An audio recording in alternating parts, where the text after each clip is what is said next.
everybody, welcome to the homestead. Well, today is a special morning. When Kevin came out to let the animals out this morning, he let me know that our silver fox rabbit doe had babies overnight. So it's a nice surprise. We knew she was bred, but we didn't know if she was gonna have babies or how many. I haven't even checked out her nesting box yet this morning, so I thought I would bring you along and we can take a look together. Now, we've done something a little differently this time than we normally do. We've always bred our rabbits up in cages in the barn, and we've had them have their babies there. We've never tried this down in the rabbit tractors. And this time we thought, you know, our rabbits who are on the ground, they're having such a nice experience on the grass that we would allow our silver fox rabbit doe to have her babies in the rabbit tractor. So we've had the nesting box in there, all of the nesting material, and it looks like things went really well. So let's open up this rabbit tractor and take out the nesting box and peek inside and see how many she had. Well, it looks like she did a good job pulling fur, as there is fur all over the place. I'm gonna grab her nesting box and bring it out. You're okay, Mama. I can see already that there's movement, and I see a pudgy little one here. Oh, it's so exciting when the mamas have their babies and you get to see them for the first time. Look at this pudgy one. Now, it's a warm morning, so I don't have to worry too much about them getting cold. So here's one. Hi, baby. Nice and pudgy. We're gonna open up here and see what else we have. Oh, they're so cute. 2, 3, 4, 5. Looks like 5. I'm happy with that because she wasn't too happy about being bred. She didn't really want that male around her. So I only saw them come together and mate once. So to get 5 babies, that is good. They're all trying to crawl back into the nest because it's warm there. Oh, they're so cute. It looks like we have some black ones and some gray ones. Look, you can see the color difference right away. Aren't they good size? They're big fatties. That is nice. Their bellies look full, like she's already fed them. That's good. This is an experienced mama, so she should know what to do. So I'm just going to put them back in the nest and put the fur over them and put them back in with Mama.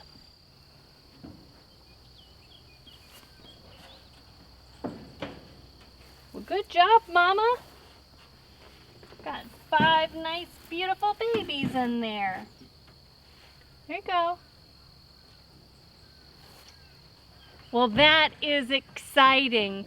You know, we don't have many rabbits right now. We decreased our rabbit herd because last year we had a lot of baby rabbits. We put a lot of rabbits in the freezer for meat for our family. And this year we just don't need as many. So we actually gave a lot of our rabbits, our New Zealand California cross, to another local homesteader, Lorella from Not a Farm Girl. And so she's using them for breeding and to build up her herd. So this year we're just breeding a little bit here and there, making sure that we still have food security on the homestead, breeding these rabbits. And so we'll increase a little bit. We'll probably keep back 1 doe, so we have 2 breeding does and 1 buck, and then we'll either sell these other ones or put them in the freezer too. But this is an exciting day.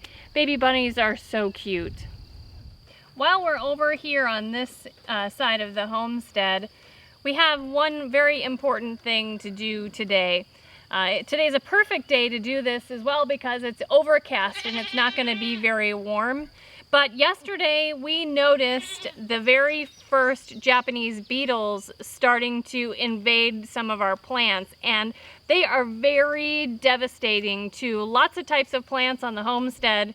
They really like our orchard trees. They like the wild grapevines, the wild fruit trees, the Rose of Sharon bushes, rose bushes. But today we need to protect our orchard. And so we're going to be sharing with you what worked really well for us last year. So this year we're taking kind of a two-prong approach to trying to control the Japanese beetles. We did the same thing last year and it worked really well. The first thing that we're going to be using are pheromone traps. They're traps that we can just buy at our local feed store, and they work really well to attract the Japanese beetles. Now the second thing that we're going to be doing is spraying all of our orchard trees with neem oil. Last year, after we sprayed the trees with neem oil, we noticed a significant reduction in the number of beetles that were landing on the trees. But we're going to do things just a little differently than we did last year. Last year we put the traps pretty close to the orchard. This past year we've been doing more reading about that, and we've realized through some studies at different universities that by putting the traps too close to the trees, we may actually be attracting more beetles to the orchard. So this year we're going to put the traps about 200 feet on each side of the orchard in hopes that the bugs will stay away, and then by spraying the trees with neem oil we hope that it'll kind of make the orchard almost invisible to them. We hope that that's the case, because the first year that we were here, when we first put in our orchard trees, we really didn't do anything at all, and the Japanese beetles pretty much destroyed our fruit trees to the point where there were barely any leaves left on any of the trees. We actually thought we were going to have to replace several of them, but we didn't. They did survive. But we don't want that to happen again, especially now that the trees are finally getting close to the point where we should be able to start getting some fruit off of them maybe next year. So we're going to get to work putting these traps up first, and then we'll start spraying the trees with the neem oil. Alright, so we're going to get started setting up our first trap. We're going to do things a little bit differently this year. This is actually an idea that we got from a neighbor last year that worked really well for them. So that we don't have to empty the traps throughout the season. Pretty much they'll just stay working and never fill up. So let me show you what we're going to do. Now we're all the way down by our driveway. If you were to look along the front of our property, the driveway is at one corner, and then the orchard's kind of right in the middle of our property, and then we'll be putting the second trap way down at the other corner, or pretty close to the other corner. So I'm going to start by putting one of these lightweight T-posts in the ground at a little bit of an angle. And these traps aren't too heavy, so we don't need to worry about it being too secure. Alright, so now we'll get setting up our trap. Let me show you first how one of these traps is set up and how it is supposed to work. So it comes flat like this. You open this up, and then inside of this little foil packet is a little pheromone disc. I guess that's what it's called. It's a little piece of plastic that has the pheromones in it that attract the Japanese beetles, and that slides down on there like that and keeps this open. So the way that these normally work is that now you would hang this like this, and the Japanese beetles will come here, they'll slide down through these little holes, end up inside of this bag, and when it's full, there's Velcro at the bottom here, and you empty it out and put it back up. We don't want to have to empty it, so we're going to do something just a little bit different. What I'm going to do is I'm going to open the bottom of the bag, and I'm going to take a piece of wire and make just a little something to hold that open at the bottom, because we want the bugs to be able to fall all the way through out the bottom of the bag. What we'll do is we'll hang this over a 5-gallon bucket. We'll hang this so that the bottom of the trap is down in the, like this. It's not in the water, but it's down inside the bucket. And then we have about a half a bucket of water that we'll put some of our dish soap in, or sal suds in. And that way when the bugs fall through the trap, they'll land in the water and drown. And hopefully that means we won't have to empty the trap very often. Alright, so I've taken a little piece of wire, some of the old electric fence wire that I had, and just made a little loop here a little metal loop to hold the bottom of the bag open. I think that'll work just fine. Now it's time to hook the trap up. It comes with this long twist tie that we can just use here. Slide that through the top.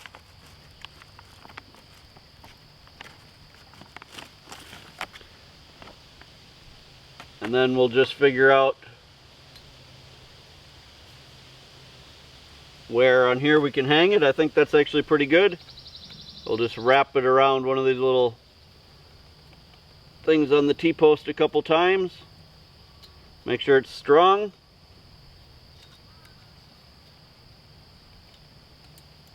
And that's really all there is to it. Now we just have to wait and see if the Japanese beetles find it, which I'm pretty sure they will, and start falling into the water. Now, right now, the Japanese beetles aren't very bad. We've only seen a few here and there, but once they start, typically they come out in huge numbers within a week or two. So we're trying to be ahead of the game by doing what we're doing today. So now let's go down to the other end of the property and we'll set up the one down there.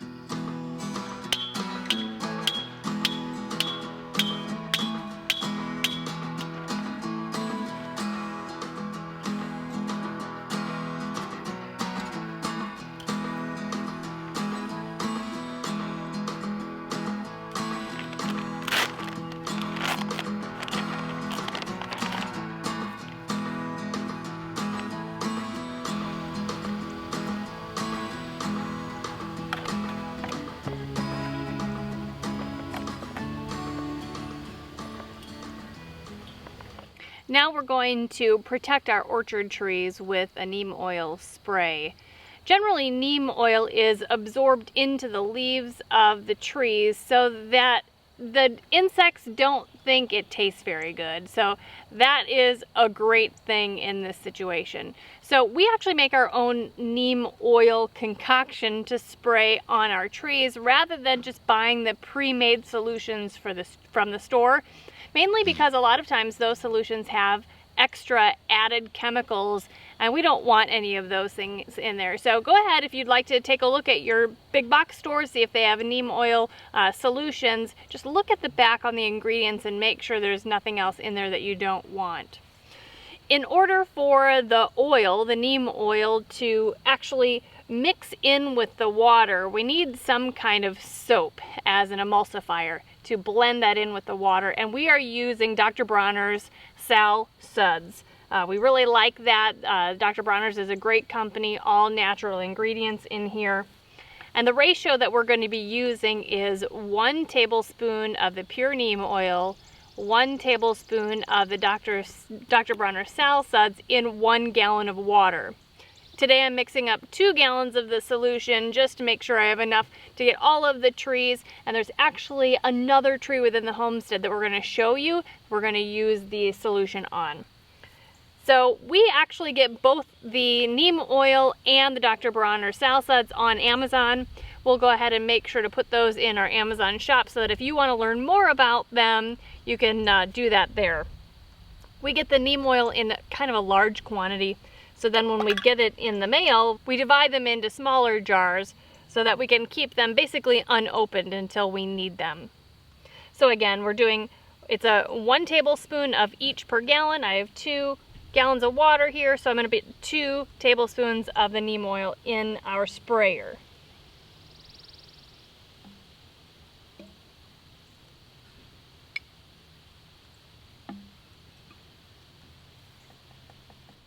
Same goes for the Sal Suds.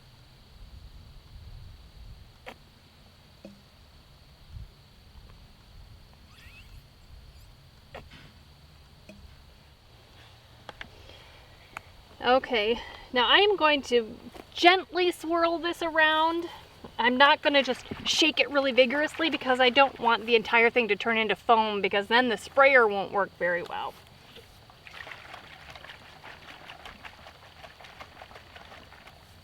There, that should be good. All right, so we're going to pump this up and get spraying all of these trees.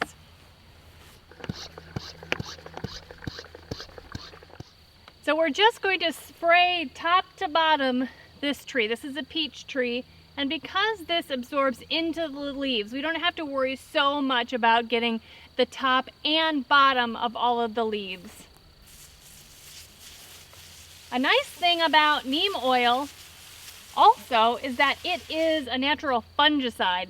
So if you have things going on with your trees, you can also spray all of the trunks and all of the branches. Overall, neem oil is just fantastic for your trees. Now, another thing about applying oils to your trees and plants, you want to make sure that you apply it either on a cloudy day or early in the morning or late in the evening when the sun is not very intense, because the oil can be enhanced by the sun and can burn your plants.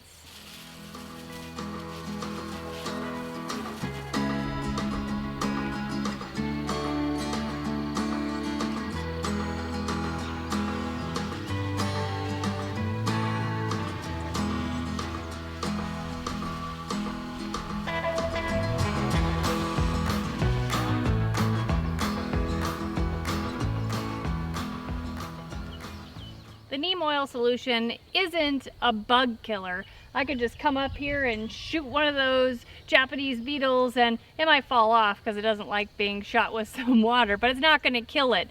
It's just a deterrent. And I also want to add that neem oil isn't a big pesticide chemical. It's actually a natural product. It comes from the neem tree. So it is actually a good thing to put on your plants and not a bad chemical. So we had a little bit of the neem oil mixture left, so I wanted to come over and spray this tree behind me and also give you guys an update. If you've been following us since early this spring, we put out a question about what kind of tree do you think this was behind us. We've lived here now for 3 years, and this is the first year that this tree has ever blossomed, and it had just thousands of blossoms on it. We weren't really sure what the tree was, but I'm almost positive now that it's a wild plum tree. It's got a ton of wild plums on it. Let me pick one and show you. They look like this. Now the wild plums don't get very big. That's about as big. Maybe they'll get a little bit bigger than this, but not a whole lot bigger. But my understanding is that they are pretty good for making jams and jellies and that type of thing. So we're hoping to be able to get enough to do that with. But we are noticing the Japanese beetles over here as well. There's also a lot of wild grapes grown into this tree, and the Japanese beetles always love those wild grapes. So I'm going to do my best to spray in this area. It's so big and overgrown that I know I'm not going to get every leaf, or probably not even close to every leaf.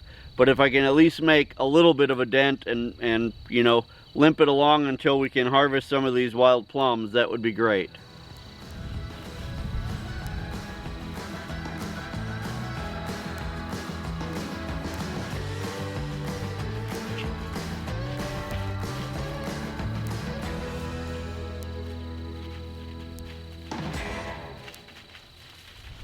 Well, you're probably wondering what we're doing now, because we always have some project in the works. Today is a project that we've been wanting to do for quite a while, just haven't had the time to do, and now we're finally doing it. And that is that we are, first of all, ripping out all of the nest boxes from our chicken coop. Now you'd probably be wondering, why would we do that? Well, we are splitting our hen house into 2 separate rooms so we can finally bring turkeys onto our homestead here in Missouri. It's been several years since we've had turkeys. We had them back in Arizona, and we're finally to the point where we can bring them here to this homestead. So in order to do that, our original plan was to build an entirely new structure for the turkeys and a new pen and everything else. And then we got to thinking, you know, we really have extra room in this barn behind us. We've been talking about downsizing the number of chickens that we have anyway. So what we're going to do is we're going to divide our hen house in half, actually in about a third. We're going to give a third of it to the chickens and 2/3 of it to the turkeys. And then we're going to downsize the number of laying hens that we have. For the past 2 years, we have kept about 20 chickens, layer chickens, and the roosters to go along with them. But we have found that we have way more eggs than we need on the homestead, especially also keeping ducks. Over the past couple of years, we have either given away eggs or we've sold them, but in this area, eggs don't really go for a whole lot. We get about $2 a dozen, and it doesn't really end up even paying for the feed that we buy for them. So we've decided to downsize considerably. We'll probably keep anywhere from 4 to 6 hens and 1 or 2 roosters, mainly so that we can have some meat security for an emergency situation. Right. We really enjoy eating duck eggs more than we do chicken eggs, and now we're also getting quail eggs along with that. So we really just don't need so many, which is why we're going to downsize. And it really makes this project a lot easier getting the turkeys by just being able to convert something that we already have versus trying to put up an entirely new structure for the turkeys. So we're excited to have found a solution that doesn't require a lot of extra money, that utilizes something that we already have, and that actually ends up making a whole lot more sense for our homestead.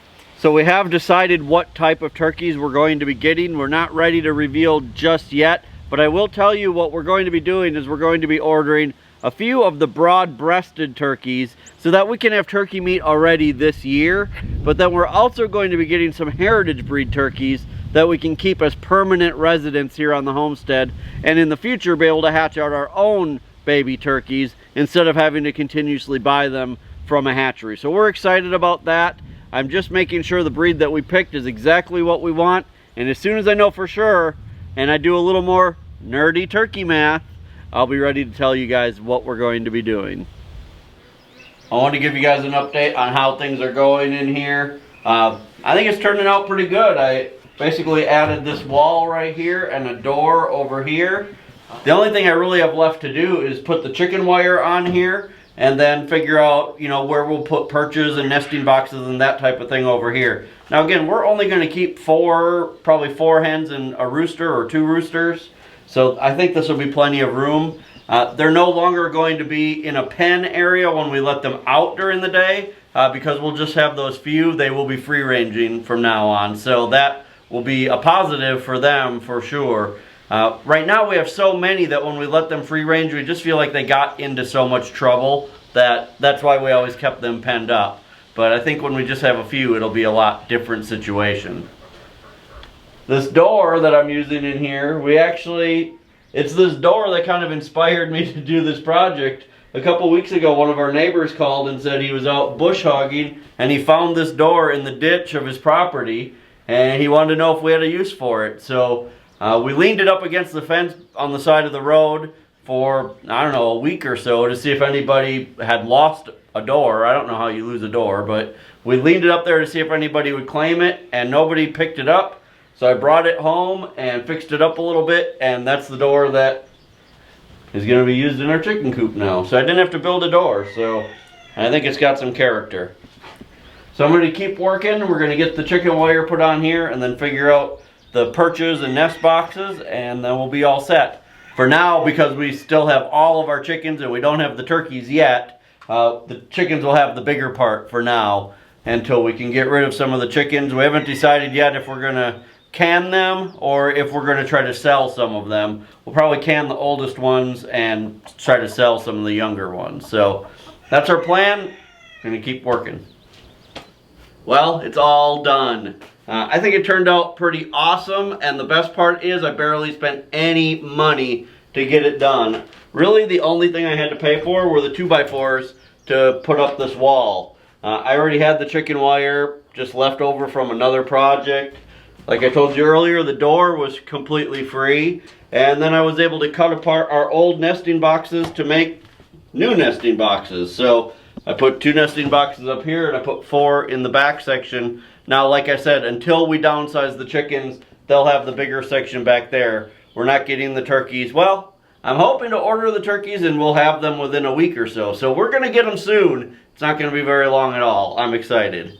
So I'm real happy with the way it turned out. I'm glad that you guys were able to see it, and I can't wait to get those turkeys. Well, that's where we're going to end today's video, you guys. Thanks so much for spending the day with us on the homestead again. We're excited to get these turkeys. It's been a few years since we've raised some, and it's going to be nice to have them back on the homestead. You guys, if you're enjoying our channel, please make sure you subscribe and please share it with people that you know who may enjoy it as well.